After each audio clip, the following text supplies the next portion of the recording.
Nós estamos então nessa parte final do roteiro de abordagem, levando a pessoa a entender a boa notícia da substituição, do sacrifício substitutivo de Jesus na cruz do Calvário, no lugar do pecador. E agora estamos levando a pessoa a entender qual é a sua participação, que é o arrependimento e fé. Nós falamos para a pessoa que ela precisa se revestir do Senhor Jesus Cristo, como Paulo nos exorta em Romanos 13, versículo 14. E, nesse momento, devemos orientar a pessoa ao que ela deve fazer. Ela deve procurar um lugar calmo, ela deve se ajoelhar diante de Deus, ela deve derramar o seu coração perante Deus, confessando os seus pecados um por um. Nós podemos orientá-la a abrir o Salmo 51 e ver ali a confissão de Davi quando ele foi convicto de pecado e houve um verdadeiro arrependimento, né? Que a pessoa deve dizer a Deus, nomear um por um qual pecado ela está se arrependendo, decidindo abandonar, reconhecendo que é uma rebelião contra Deus e pedir perdão a Deus. E colocar então em Deus a sua confiança, crendo que o Espírito Santo virá morar no seu coração, ele dará um novo coração, uma nova vida. Crer que Deus ele é fiel e justo, que ele vai purificar, ele vai perdoar de toda a injustiça. E à medida que a pessoa faz isso, a palavra de Deus nos diz que ela vai ser transportada das trevas para a luz, que ela vai sair da morte para a vida, ela vai sair da separação para a união com Deus, e agora vai ter uma nova e viva esperança em Jesus Cristo, né?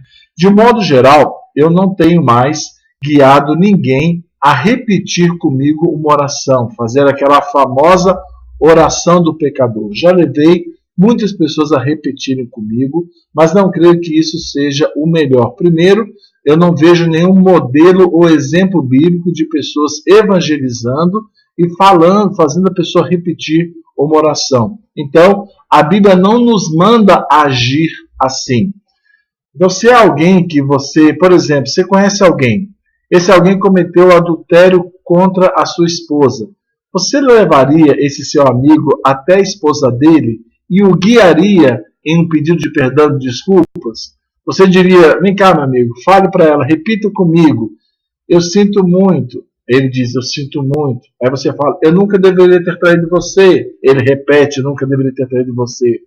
Você nunca faria uma coisa dessas. Eu acho que se você fizesse, a esposa dele, no momento, ia parar e ia dizer o seguinte, quem é que está arrependido? É você ou é ele? Eu quero ver dos próprios lábios dele a confissão e o arrependimento. Então, nós não devemos fazer assim.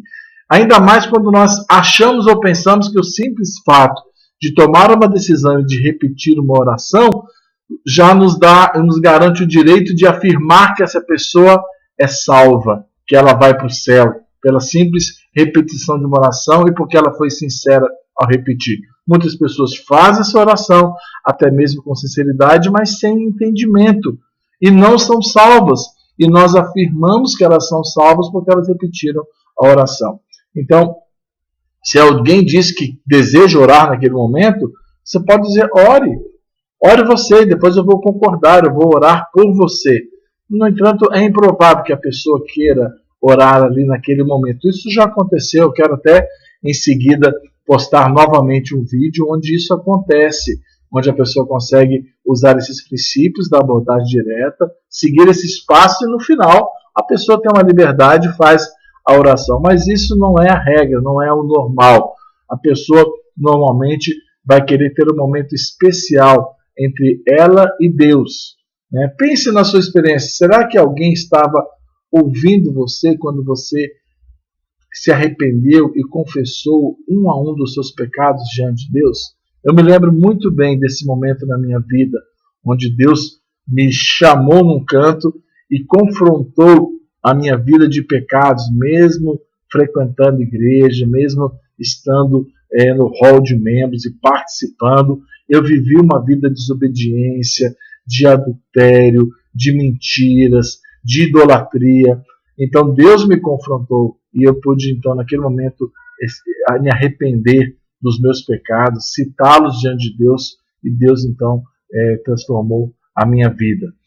Em qualquer caso, eu acho muito importante, nesse momento, você não se preocupar em dar a certeza à pessoa que ela é salva, de que ela já tem a salvação. Eu fiz isso muitas vezes, hoje eu creio que isso não é o momento adequado, eu creio que isso é uma obra do Espírito Santo, ela deve ser direcionada a ler a palavra, a obedecer ao que lê, e ao longo do tempo, essa conversão ela vai se revelar se ela é verdadeira ou se ela é falsa, se aquela semente plantada foi no coração que dá frutos, ou se foi um coração pedregoso, cheio de espinhos, e a semente não frutifica, né? A teologia tem que guiar a nossa metodologia. Se Deus realmente salva e transforma alguém, Ele não precisa do nosso empurrão, da nossa ajudinha para fazer a pessoa tomar uma decisão e fechar a questão. Mas isso não significa que nós não devemos levá-la a tomar um posicionamento diante de Deus. Ela precisa decidir abandonar o pecado. Por isso, nesse momento, você pode até perguntar: existe alguma coisa que impede você de se revestir do Senhor Jesus Cristo? Tem algum pecado que você está apegado de tal forma que você prefere continuar na prática dele do que abandoná-lo? Isso deve exortar a pessoa.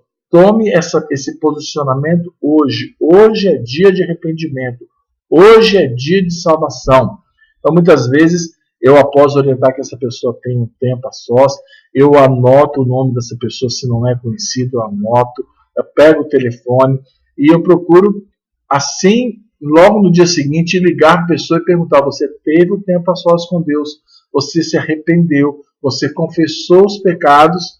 E se a pessoa diz que sim, eu pergunto se ela deseja continuar aprendendo mais sobre Jesus. Porque aí eu vou realmente estar investindo mais tempo nessa pessoa que tem, ou se ela tem alguma dúvida e deseja continuar aprendendo mais. Nós vamos falar isso mais adiante nos próximos vídeos. Que Deus nos abençoe em nome de Jesus.